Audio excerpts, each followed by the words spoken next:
Welcome to this immersive exploration of ancient Greek architecture marvels, where we'll journey through time to discover the magnificent structures, innovative techniques, and lasting legacy of Greek architectural achievements. Settle in as we embark on a soothing yet educational voyage, uncovering the brilliance of ancient Greek architects and builders, whose work continues to inspire our modern world. The story of Greek architecture begins thousands of years ago, in a landscape of rugged mountains, scattered islands, and brilliant Mediterranean light. This distinctive geography shaped not only the Greek civilization, but also influenced how they designed and constructed their buildings. The harsh yet beautiful terrain of Greece, with its abundant limestone and marble, provided both challenges and materials for ancient builders. Greek architecture evolved over many centuries, beginning in the Bronze Age with Minoan and Mycenaean civilizations, flourishing during the Classical period, and continuing through the Hellenistic Age. Each era contributed distinct elements, refined techniques, and innovative concepts to the architectural tradition. This evolution reflects the changing political, social, and philosophical landscape of ancient Greece. Before we delve into specific structures and styles, let's understand the fundamental principles that guided Greek architecture. At its core, Greek architecture celebrated harmony, proportion, and mathematical precision. Buildings were designed not merely as functional spaces, but as expressions of ideal beauty and divine order.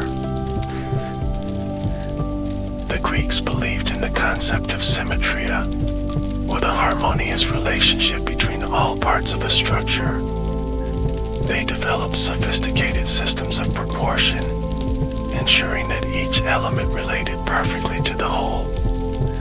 This mathematical approach to design created buildings that feel naturally balanced, visually pleasing, and somehow inherently right to the human eye.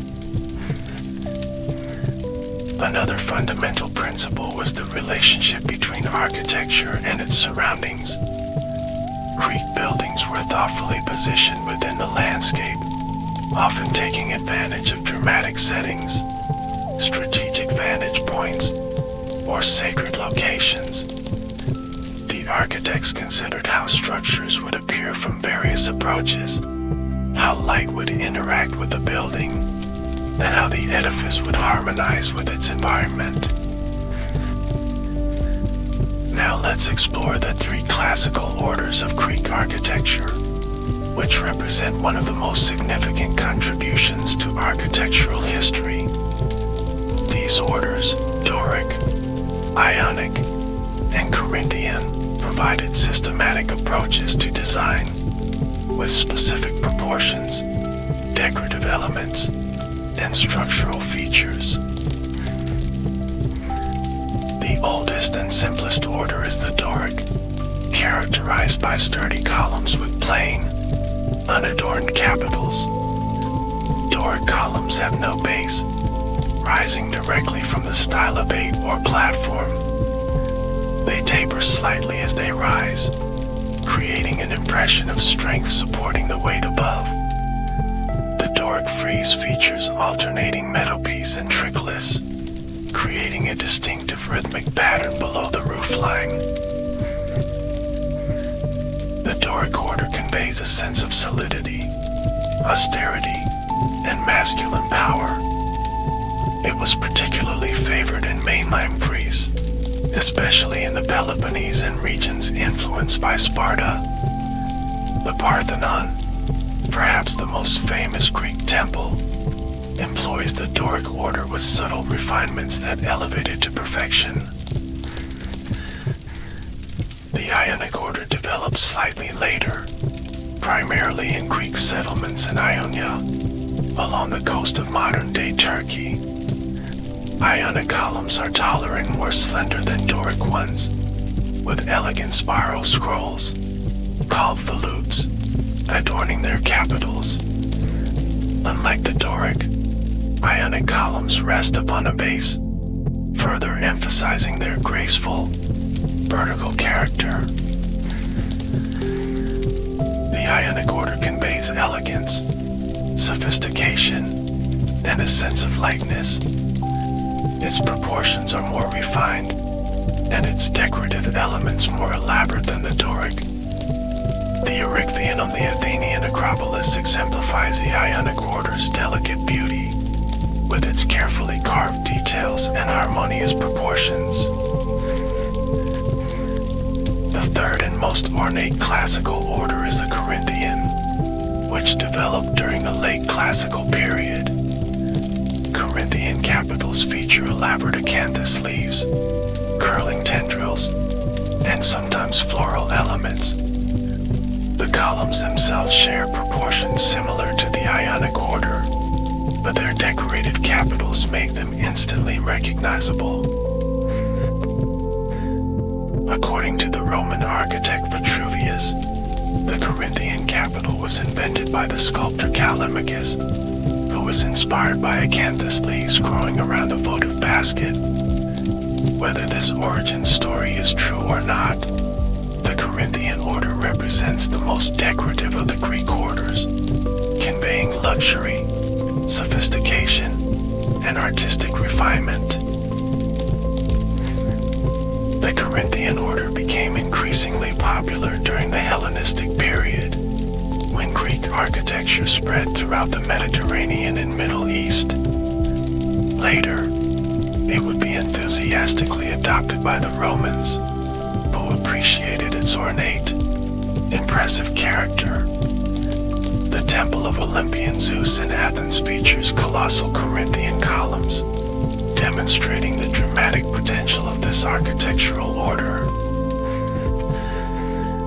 Beyond the three main orders, Greek architects occasionally employed variations or combinations. The caryatid porch of the Erechtheion, for example, substitutes sculpted female figures for columns, creating a unique and memorable architectural feature.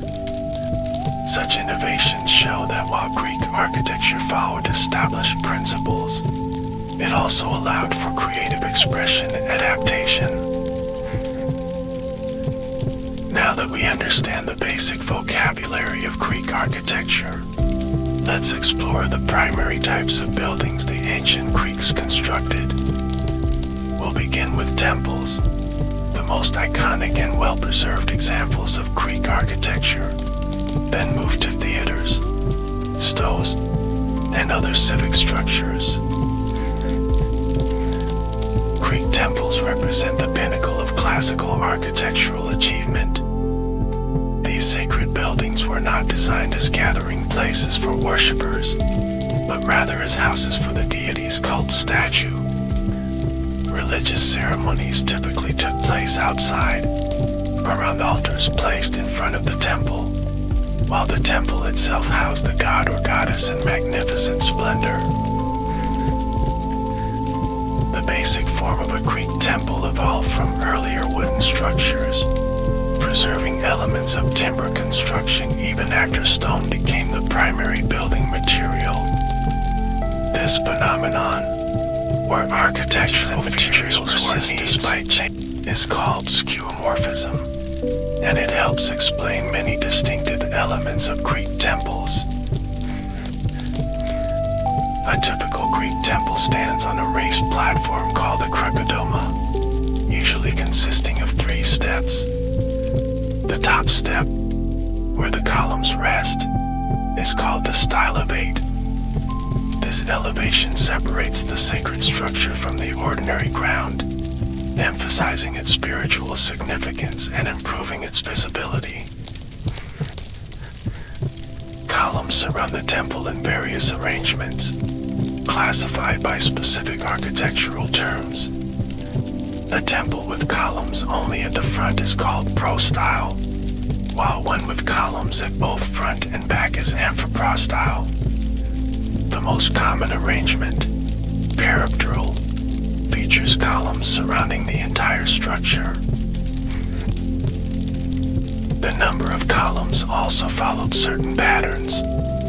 Typically, temples had an even number of columns across the front, and a number equal to that front dimension plus one on each side.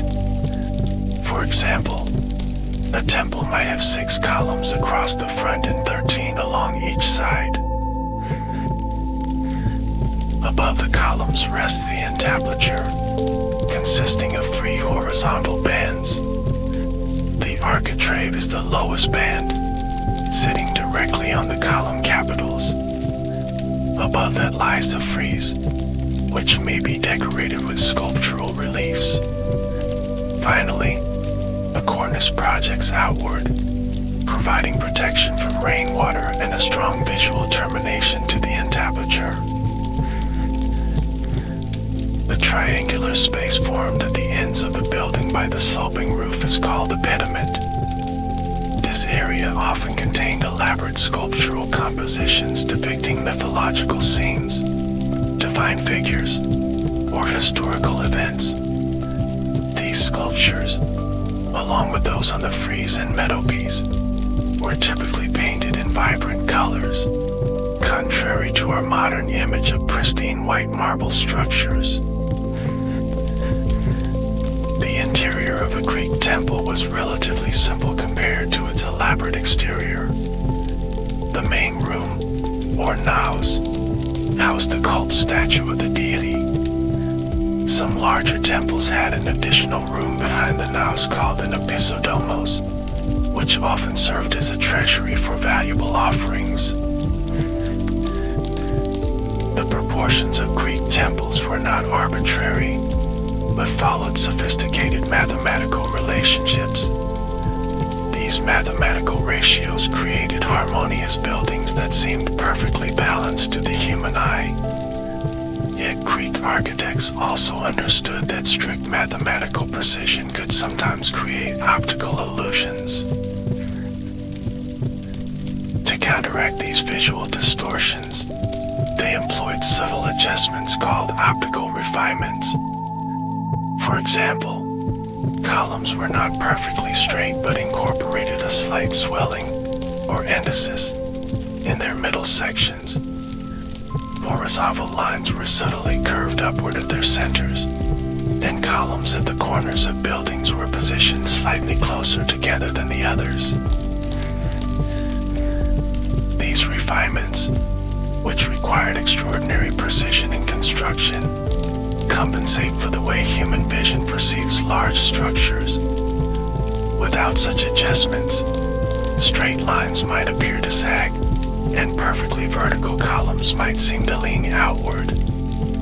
The subtle curves and adjustments create buildings that appear perfectly straight and harmonious. Now let's examine some of the most remarkable examples of Greek temples, beginning with the crowning achievement of Greek architecture, the Parthenon. Built between 447 and 438 BC during the Golden Age of Athens, the Parthenon was dedicated to the city's patron goddess, Athena Parthenos.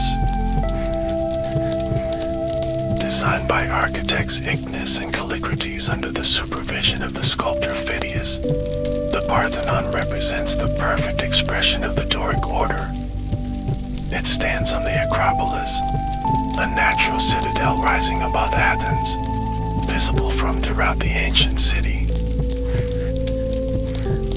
The Parthenon's dimensions follow a precise mathematical ratio called the golden section, creating a sense of perfect harmony and balance. It features 8 columns across the front and back, and 17 along each side. The columns themselves incorporate endosis, and the entire structure employs numerous optical refinements. What makes the Parthenon truly remarkable is the sophistication of these refinements. There is hardly a straight line in the entire building. The stylobate curves upward slightly in the middle, The columns lean inward almost imperceptibly, and the corner columns are slightly thicker than the others. These subtle adjustments create a building that appears perfectly regular, demonstrating the Greeks' profound understanding of human perception. The Parthenon originally featured elaborate sculptural programs in its metopes, frieze, and pediments. The metopes depicted battles between various mythological opponents, including Greeks fighting centaurs, gods battling giants, and Greeks against Amazons. The continuous frieze, running around the exterior wall of the naos, showed the Panathenaic procession, the great festival honoring Athena. Inside the Parthenon stood a colossal statue of Athena Parthenos, created by Phidias. This magnificent sculpture, nearly 40 feet tall, was made of gold and ivory over a wooden frame. Although the original statue has been lost, ancient descriptions and smaller copies give us some idea of its appearance. The Parthenon served not only as a religious structure but also as a symbol of Athenian power, democracy, and cultural achievement. It represented the city's gratitude to Athena for their victory over the Persians, and it housed part of the treasury of the Delian League, which Athens controlled. Throughout its long history, the Parthenon has served many functions. It was converted to a Christian church in the 6th century CE, and later became a mosque under Ottoman rule. In 1687, a Venetian bombardment caused an explosion in the building, which was being used to store gunpowder, causing significant damage. In the early 19th century, many of the surviving sculptures were removed by Lord Elgin, the British ambassador to the Ottoman Empire, and eventually sold to the British Museum. These Elgin marbles remain a subject of ongoing controversy regarding cultural heritage and repatriation. Despite its damaged state, the Parthenon remains the most influential building in the history of Western architecture. Its perfect proportions, sophisticated refinements, and harmonious integration of architecture and sculpture have inspired countless buildings across the centuries, from ancient Roman temples to modern government buildings. While the Parthenon represents the pinnacle of the Doric order, another remarkable temple on the Athenian Acropolis exemplifies the Ionic style. The Erechtheion, built between 421 and 406 BCE, is an unusual temple dedicated to both Athena and Poseidon Erechtheus. Unlike the symmetrical Parthenon, the Erechtheion has an irregular plan designed to accommodate several sacred sites on the Acropolis. These included the spot where Poseidon struck the ground with his trident, creating a salt spring, and the place where Athena produced the first olive tree. Both events were part of the mythological contest between the two deities for patronage of Athens. The most distinctive feature of the Erechtheion is its southern portico, known as the Porch of the Caryatids. Instead of columns, this porch employs 6 sculpted female figures as supports.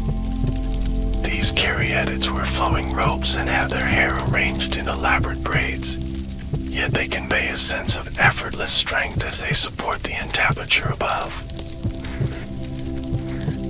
The figures are not identical but share the same stance, with one leg slightly bent, creating a subtle rhythm across the porch. The caryatids we see today on the site are replicas, with 5 of the originals housed in the Acropolis Museum, and 1 in the British Museum. The Erechtheion demonstrates that Greek architecture, while following established principles, could also respond creatively to unique requirements. Its irregular plan and innovative features show the flexibility within the classical tradition, allowing architects to adapt to specific sacred or functional needs.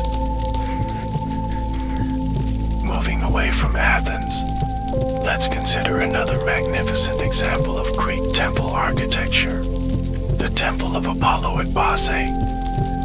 Built in the mid-5th century BC, this remote temple in the mountains of Arcadia combines elements of all three architectural orders. The exterior of the Temple of Apollo features Doric columns, while the interior employed Ionic columns along the sides of the naos.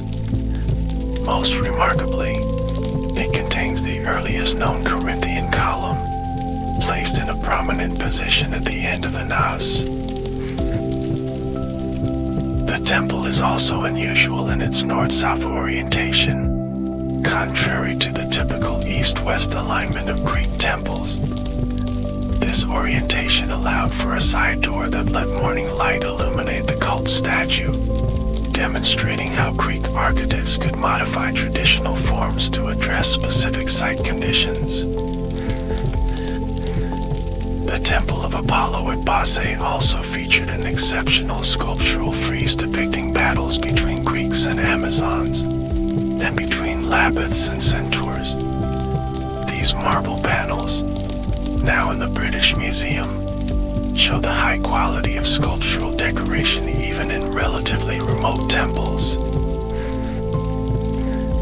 Another remarkable temple is the Temple of Olympian Zeus in Athens, also known as the Olympian. This colossal temple was begun in the 6th century BC, but not completed until the reign of the Roman Emperor Hadrian in the 2nd century CE, some 638 years after it was begun.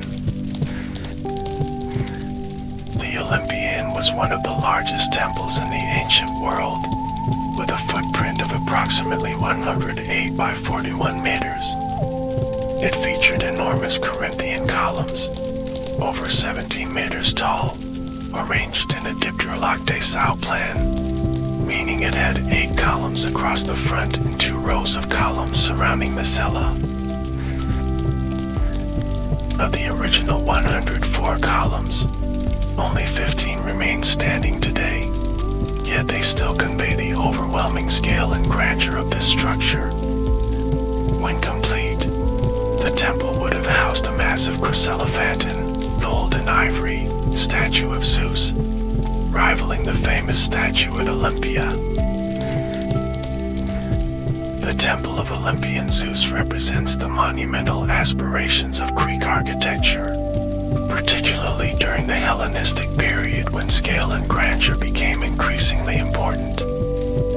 It also demonstrates how Greek architectural traditions continued and evolved under Roman patronage. On the island of Sicily, Greek colonists built several magnificent temples that survive in various states of preservation. The Valley of the Temples at Agrigento contains multiple Doric temples, including the exceptionally well-preserved Temple of Concordia.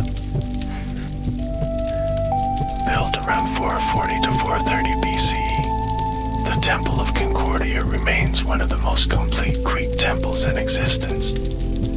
Its remarkable state of preservation is due to its conversion into a Christian church in the 6th century CE, which ensured its continued maintenance through the centuries. The Temple of Concordia exemplifies the standard Doric peripteral temple, with 6 columns across the front and back, and 13 along each side. Its proportions follow the classical ratios, and it demonstrates how Greek colonial architecture maintained the high standards of the mainland. Another impressive Sicilian structure is the Temple of Segesta, built around 420 BC but never completed. The temple has a complete exterior colonnade, but lacks a roof and interior cella. This unfinished state offers archaeologists and historians valuable insights into Greek construction techniques. The Temple of Segesta stands in magnificent isolation on a hilltop, demonstrating how Greek architects selected dramatic settings to enhance the impact of their buildings. The golden limestone columns glow in the Sicilian sunlight, creating an unforgettable impression against the blue Mediterranean sky. In southern Italy, at Pastum, ancient Poseidonea, 3 well-preserved Greek temples demonstrate the evolution of the Doric order. The oldest, the Temple of Hera I, also called the Basilica, dates from around 550 BC and shows the archaic characteristics of early Doric architecture. This temple has an unusual 9 columns across its front, rather than the even number typically used in later temples. Its columns are stocky with pronounced emphasis, and the capitals have a wide, flaring echinus, characteristic of early Doric style. The second temple at Pastum, dedicated to Athena, was built around 500 BCE and shows a transition toward more refined proportions. The third temple, Temple of Hera II, dates from about 460 to 450 BCE and demonstrates the fully developed Doric order, with more slender columns and elegant proportions. These 3 temples, standing together in the ancient city, provide a remarkable opportunity to see the stylistic development of Greek architecture over nearly a century. They illustrate how the Doric order evolved from its somewhat heavy, archaic beginnings to achieve the perfect balance of the classical period. While temples represent the highest achievement of Greek architecture, they were just one type of structure built by ancient Greeks. Equally important to Greek civic life were theaters, which developed into sophisticated architectural forms supporting the vibrant dramatic traditions of ancient Greece. Greek theaters were typically built into hillsides, using the natural slope to support semicircular seating areas called the theatron. This arrangement provided excellent sightlines and acoustics, allowing thousands of spectators to see and hear performances clearly. The central performance area, called the orchestra, was usually circular and served as the stage for the chorus. Behind the orchestra stood the scene, a building that functioned as both backdrop and backstage area. Between the scene and orchestra was the proscenium, an elevated stage where much of the action took place. The Theater of Dionysus in Athens, built into the southern slope of the Acropolis, is the birthplace of Greek tragedy. Here, the works of Aeschylus, Sophocles, and Euripides were first performed, establishing theatrical traditions that continue to influence drama today. Though much altered in Roman times, the Theater of Dionysus could accommodate up to 17,000 spectators. It featured stone seating, with special marble thrones in the front row for priests and dignitaries. The central throne, reserved for the priest of Dionysus, was especially elaborate, befitting the god of theater's representative. Perhaps the best preserved Greek theater is the Theater of Epidaurus, built in the 4th century BCE as part of the sanctuary of Asclepius. This magnificent structure seats around 14,000 people and is renowned for its perfect acoustics, allowing even a whisper from the orchestra to be heard in the highest rows. The Theater of Epidaurus achieves its remarkable acoustic properties through its precise geometric design. The semicircular seating area has a slope of 26 degrees, creating ideal sight lines. The limestone seats reflect sound waves without distorting them, while the circular orchestra helps project actors' voices evenly throughout the theater. So perfect is the design of the Theater of Apodoros that it continues to host performances today, more than 2,400 years after its construction. Modern actors performing there find they need minimal amplification, as the ancient architect's understanding of acoustics remains unsurpassed. Other notable Greek theaters include the theater at Delphi, dramatically positioned within the sacred precinct, with spectacular views of the valley below. The theater at Pergamon is unusually steep, built into a sharply sloping hillside, creating a vertigo-inducing but visually striking space. These theaters were not just entertainment venues but important civic and religious spaces. Dramatic festivals honored the god Dionysus and were considered sacred events. Theater performances explored profound philosophical, ethical, and political questions, engaging citizens in collective reflection on their values in society. Another important type of Greek civic architecture was the stoa, a covered colonnade or portico that served multiple functions in ancient cities. Stoas typically featured a row of columns along one side, supporting a roof that sheltered an open-sided walkway. These versatile structures provided protection from sun and rain, creating comfortable spaces for commerce, conversation, and contemplation. Shops often occupied the back wall of stoas, while the colonnaded front remained open to a street, agora, or sanctuary. The most famous stoa was the stoa poikile or painted stoa in the Athenian agora. This structure took its name from the paintings of historical and mythological scenes that adorned its walls. It was here that the philosopher Zeno taught, giving rise to the Stoic school of philosophy, whose name derives from this very building. The Stoa of Attalos, a later addition to the Athenian agora, has been reconstructed in modern times. This two-story stoa gives visitors a clear sense of how these structures functioned in ancient civic life. The ground floor housed shops, while the upper level provided additional space for walking and gathering. In the Hellenistic period, increasingly elaborate stoas were constructed throughout the Greek world. The island of Delos features remains of several stoas that define its commercial agora.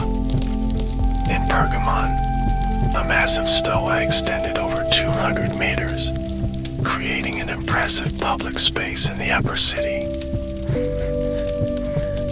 The agora itself, the central public space of a Greek city, represents another important aspect of Greek civic architecture. Unlike the formal, monumental forums later built by Romans, Greek agoras evolved organically over time, with buildings added as needed. The Athenian agora, excavated by American archaeologists since 1931, reveals the complex development of the civic center over centuries. Various administrative buildings, temples, fountains, and monuments surrounded an open space where citizens gathered for everything from political assemblies to daily shopping. Key buildings in the Athenian agora included the Boulaterion, where the Council of 500 met, the circular fellows, which serve as dining quarters for counselors on duty, and law courts where democratic justice was administered. The arrangement of these buildings reflected and facilitated the democratic government of Athens. Another distinctive Greek architectural form was the telos, a circular building typically surrounded by a colonnade. The purpose of these round structures varied, but many appear to have had religious significance. The most famous examples include the Philos at Delphi, in the sanctuary of Athena Pranea, and the Philippan at Olympia. The Philos at Delphi, built around 380 to 370 BCE, featured 20 Doric columns on its exterior and 10 Corinthian columns inside. Its marble building materials and central location in the sanctuary suggest its importance, though its exact function remains somewhat mysterious. The Philippan at Olympia was commissioned by Philip II of Macedon after his victory at the Battle of Chaeronea in 338 BCE. This circular structure housed chryselephantine statues of Philip's family, including his son Alexander the Great. It represented a bold political statement, placing the Macedonian royal family among the sacred dedications at this Pan-Hellenic sanctuary. Greek domestic architecture, while less monumental than public buildings, also followed clear principles of design. The typical Greek house was inward-facing, presenting blank walls to the street but opening onto a central courtyard. This arrangement provided security, privacy, and protection from the elements. The courtyard, or peristyle, was the heart of the Greek house, providing light and air to the surrounding rooms. Household activities centered around this space, with specialized rooms for dining, sleeping, cooking, and receiving guests arranged around the perimeter. The antron, or men's dining room, was often the most elaborate space in the house. Here, the male homeowner would entertain guests at symposia, drinking parties that combined wine, intellectual conversation, and entertainment. Women typically occupied separate quarters, reflecting the gender segregation common in Greek society. Our knowledge of Greek houses comes primarily from archaeological remains at sites like Olympus in northern Greece, Priene in Asia Minor, and Delos in the Cyclades. These sites reveal how domestic architecture adapted to different climates, urban contexts, and periods of Greek history. Houses at Olympus, dating from the 5th to 4th centuries BCE, show a remarkable degree of standardization. Many follow a similar plan, with rooms arranged around a courtyard with a colonnade along its northern side. This arrangement maximized sun exposure during winter months, demonstrating the Greeks' attention to climate-responsive design. Houses on Delos, from the Hellenistic period, show greater luxury and architectural sophistication. Some featured multiple courtyards, elaborate mosaic floors, and second stories. The House of the Dolphins and House of the Masts are particularly well-preserved examples, showing how wealthy merchants created comfortable, visually pleasing domestic environments. Greek architects also designed impressive public infrastructure, including fountains, aqueducts, and fortifications. The Eugelinos Tunnel on Samos, built in the 6th century BCE, is an engineering marvel that brought water to the ancient city through a kilometer-long tunnel cut through a mountain. This tunnel was excavated simultaneously from both ends, meeting almost perfectly in the middle, an extraordinary achievement in an age without advanced surveying equipment. The Greek engineer Eugelinos, who designed it, clearly possessed sophisticated mathematical knowledge and technical skill. Greek city walls often combined practical defense defensive functions with aesthetic considerations.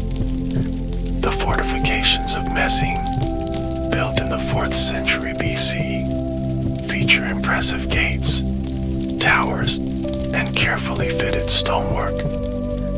These walls not only protected the city but also expressed its power and prestige to visitors. The Lion Gate at Mycenae, though from the earlier Mycenaean civilization, shows how even defensive structures could incorporate monumental sculpture. The massive lintel, weighing approximately 20 tons, supports a triangular relief depicting 2 lions flanking a column. This imposing entrance conveyed the might of the Mycenaean kingdom to all who approached. As Greek civilization spread throughout the Mediterranean during the Hellenistic period, following Alexander the Great's conquests, Greek architecture evolved to meet new challenges and opportunities. Cities like Alexandria in Egypt, Antioch in Syria, and Pergamon in Asia Minor became centers of architectural innovation. Pergamon especially showcases Hellenistic architectural ambition.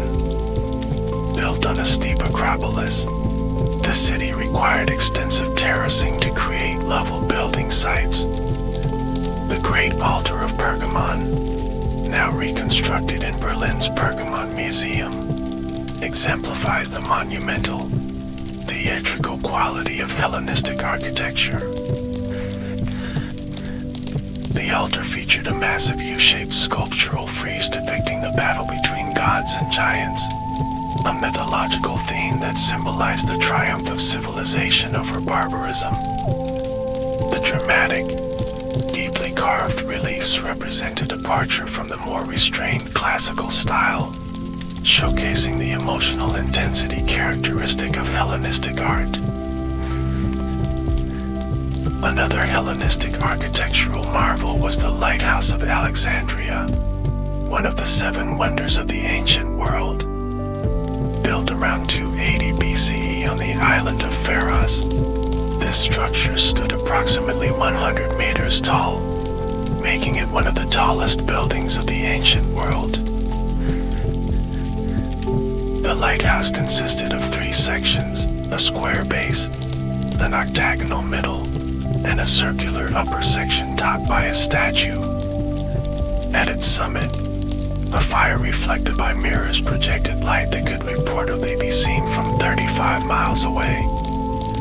Although destroyed by earthquakes, its influence on subsequent lighthouse design was enormous. The mausoleum at Halicarnassus, another of the 7 wonders, combined Greek architectural elements with local Anatolian traditions. Built as the tomb of Mausolus, a local ruler, this structure gave us the word mausoleum for any grand tomb. The mausoleum featured a massive square base, a colonnade of 36 Ionic columns, a stepped pyramid roof, and a quadriga, 4-horse chariot, sculpture at its peak. 4 of the greatest sculptors of the age worked on its elaborate decorations, creating a synthesis of architecture and sculpture that epitomized Hellenistic grandeur. As Roman power grew in the Mediterranean, Greek architecture influenced and was adapted by Roman builders. The Romans embraced Greek forms and principles, but modified them to suit their own practical needs and aesthetic preferences. This cultural exchange created a Greco-Roman architectural tradition that would influence Western building for millennia. Romans adopted the Greek orders, often using them as decorative elements rather than structural components.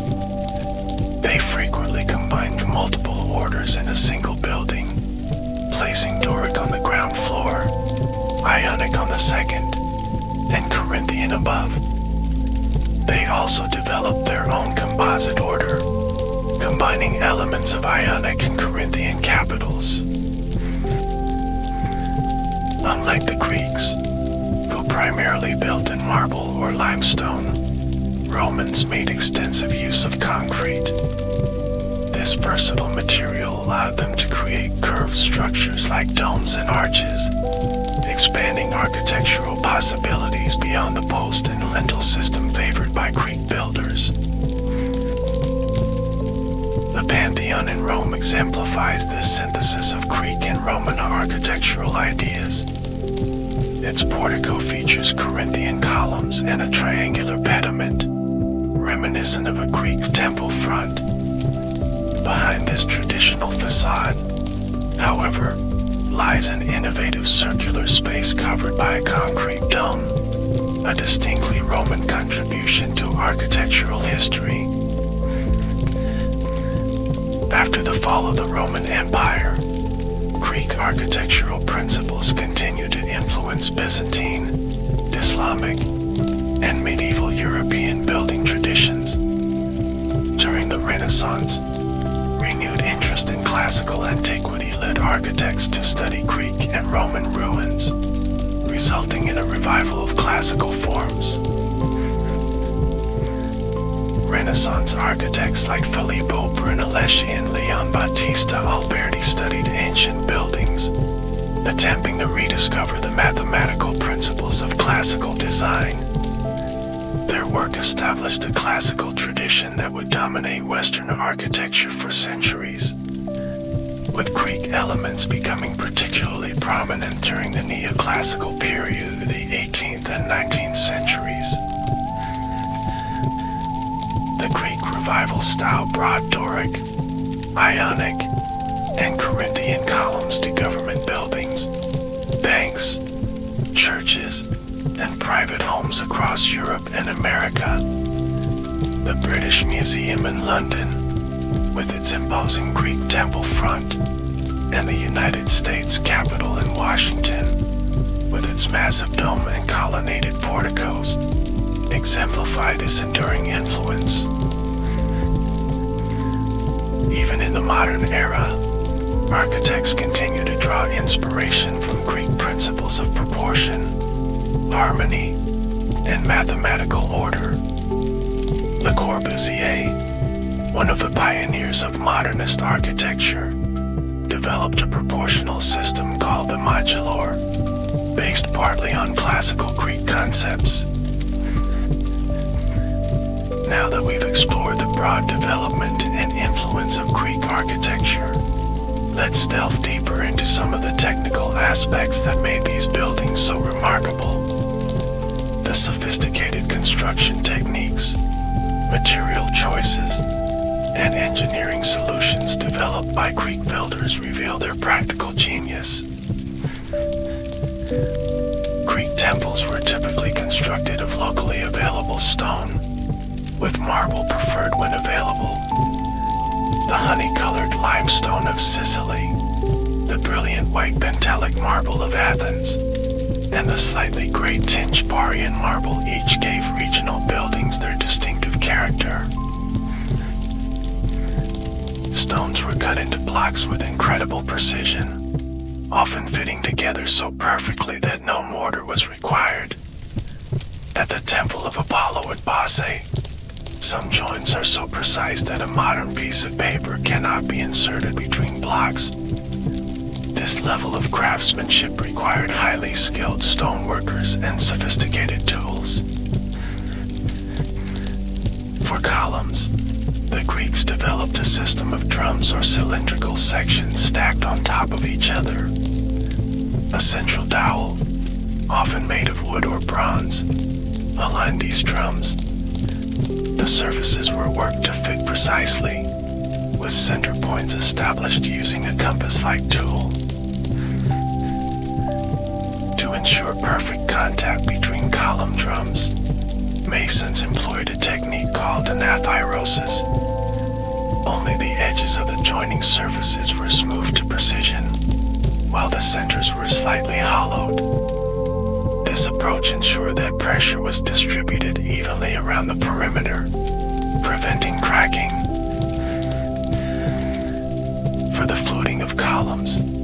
Workers first created flat facets around the column, then hollowed out the channels between them. Doric columns typically had 20 flutes, while Ionic columns had 24. These vertical channels enhanced the visual rhythm of the colonnade and created appealing patterns of light and shadow. The entablature above the columns required particularly large stone blocks, especially for the architrave, which had to span the distance between columns. These massive stones were raised into position using a system of ropes, pulleys, and wooden cranes. Lewis irons, inserted in specially cut holes in the blocks, provided secure attachment points for lifting apparatus. Roof construction involved wooden rafters supporting terracotta tiles. The edges of the roof were finished with decorative elements including antifixes, ornamental tiles placed along the eaves, and acroteria, sculptural elements at the peak and corners of the pediment. One of the most surprising aspects of Greek architecture, revealed by archaeological research, is the extensive use of color. Contrary to the popular image of pristine white buildings, Greek temples were painted in vibrant hues.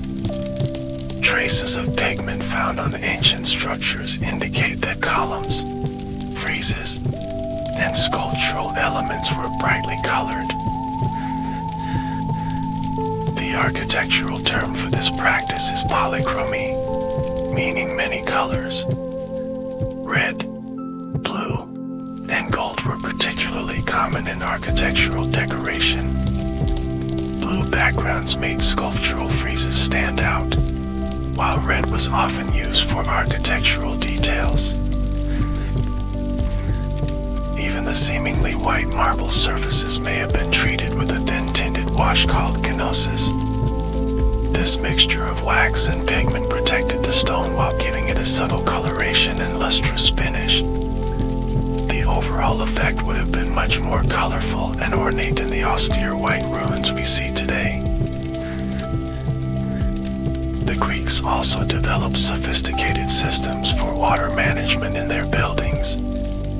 Temple roofs featured carefully designed drainage systems to channel rainwater, preventing damage to the structure.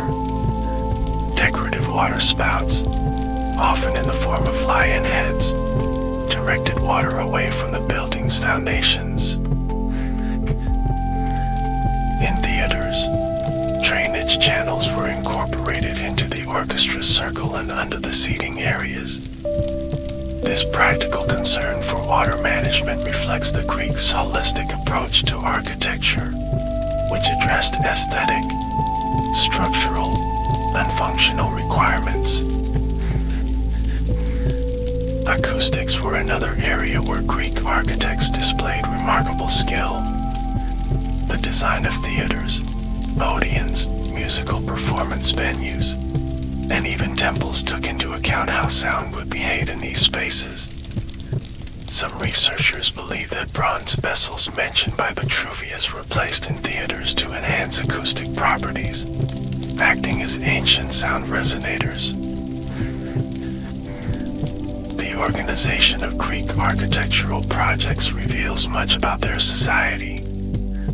Major buildings were typically commissioned by the polis, city-state, with funding coming from public treasuries, wealthy citizens, or war spoils. Detailed financial accounts for some projects, such as the Erechtheion, have survived, giving us insights into ancient construction economics. Projects were overseen by an architect who designed the building and supervised its construction. The Greek word architecton literally means chief builder, reflecting the practical, hands-on nature of the profession in antiquity. Famous architects like Ignis, Callicrates, and Nesicles achieved considerable fame and recognition for their work. Specialized workers carried out various aspects of construction. Quarrymen extracted stone blocks. Stonecutters shaped them. Sculptors created decorative elements, and various other craftsmen contributed their skills.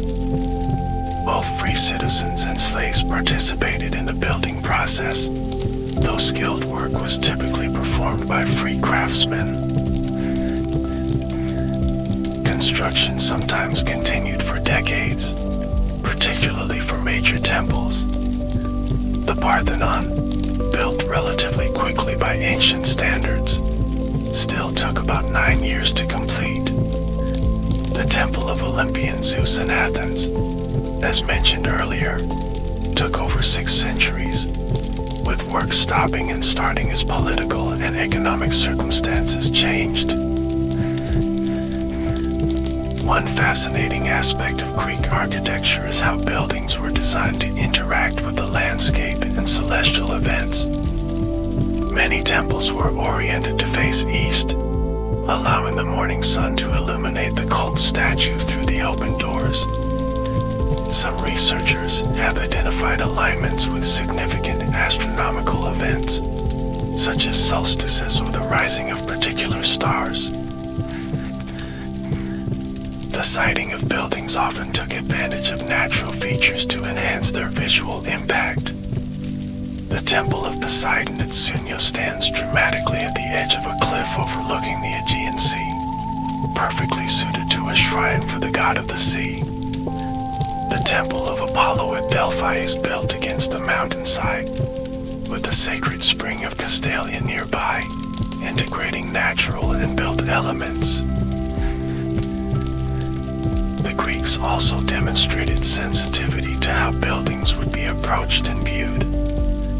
The winding path up the Athenian Acropolis, for example, was designed to reveal the Parthenon gradually, creating a processional experience rather than an immediate frontal view. This attention to the kinesthetic experience of architecture shows the Greeks' sophisticated understanding of human perception. Sanctuaries like Delphi and Olympia featured multiple buildings arranged in relation to each other, creating unified sacred landscapes rather than isolated structures. The positioning of treasuries, temples, altars, and monuments created spatial relationships that guided visitors through these complex sites. The role of architecture in Greek religion cannot be overstated. Temples were not congregational spaces but houses for the deity, manifesting divine presence in the community. The impressive exteriors, visible to all, contrasted with the restricted interiors, accessible primarily to priests. This distinction between public exterior and restricted interior reflected Greek religious practices. Major rituals took place outdoors, around altars in front of temples, where animal sacrifices were performed and communal meals sometimes followed. The temple itself housed the cult statue and valuable offerings, serving as the god's symbolic residence. Beyond their religious significance, Greek buildings served important political and social functions. The architecture of the Athenian Acropolis, rebuilt under Pericles after the Persian Wars, clearly expressed Athenian power, wealth, and democratic ideals.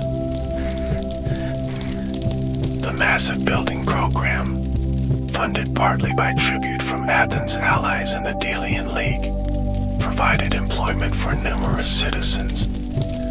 The sculptural program of the Parthenon celebrated Athenian myths, history, and values, visually reinforcing civic identity. Similarly, the organization of Greek civic spaces reflected and supported their political systems. The open agora, with its stalls and public buildings, provided space for the commercial, social, and political interactions necessary for democratic governance. Architecture both shaped and was shaped by the unique political experiments of ancient Greek city-states. The Greek architectural tradition was not monolithic but varied regionally. Each major area of the Greek world developed distinctive characteristics, responding to local conditions, materials, and cultural influences. These regional variations enrich the overall tradition while maintaining its fundamental principles. In the western Greek colonies of Sicily and southern Italy, known as Magna Graecia, temples tended to be larger and sometimes more experimental than those of mainland Greece. The Temple of Zeus at Agrigento, for example, was among the largest Greek temples ever constructed, with partially engaged columns of enormous scale. In Asia Minor, Greek architects favored the more decorative Ionic order, developing it to its highest refinement. The Temple of Artemis at Ephesus, another of the seven wonders, exemplified the monumental scale and elaborate decoration characteristic of this region. Island architecture, particularly in the Cyclades, often featured smaller, simpler structures due to limited resources and space. Yet even these modest buildings maintained the principles of proportion and harmony fundamental to Greek design. The Temple of Apollo on Delos provides an excellent example of island architecture, elegant despite its relatively small scale. As we've explored, Greek architecture encompasses far more than just a set of building styles or techniques.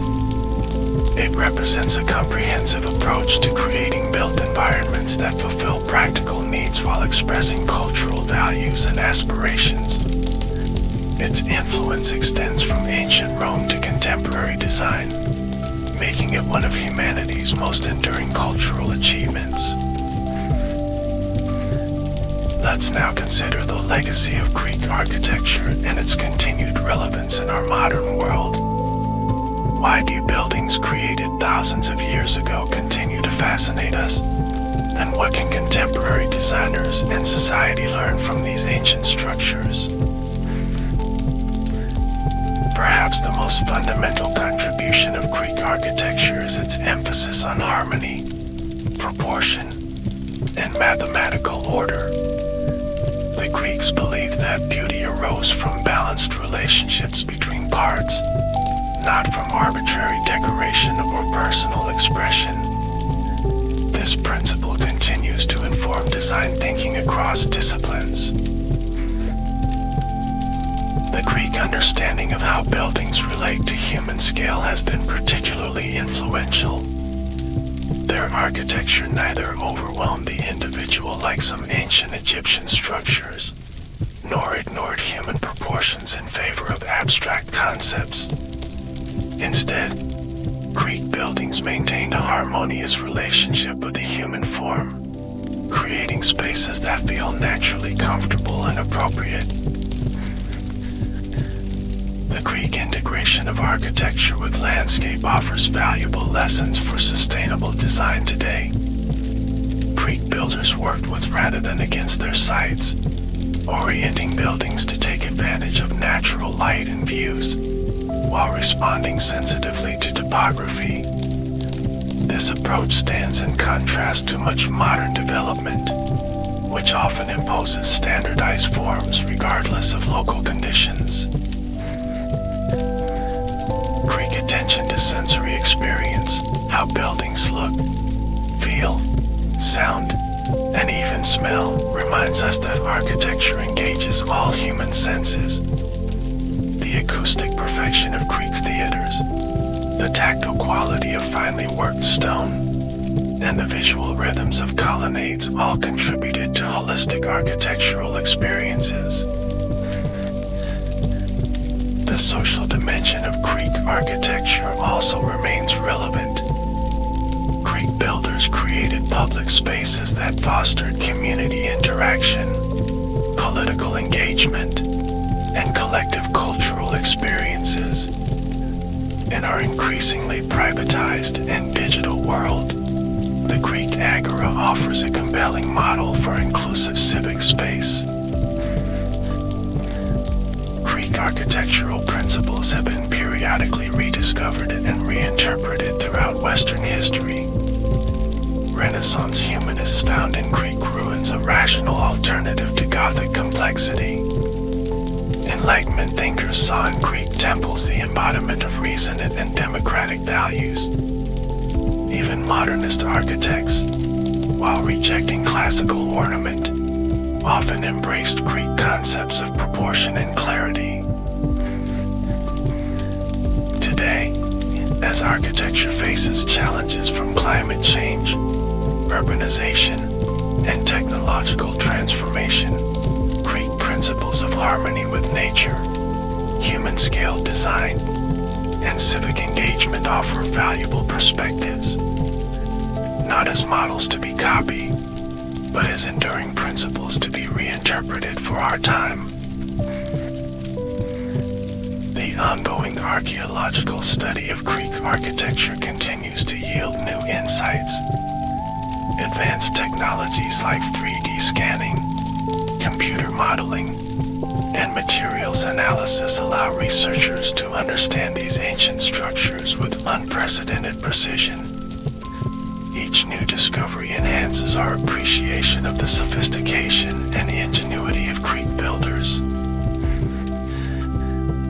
Digital reconstruction has been particularly valuable in helping us visualize Greek buildings as they originally appeared.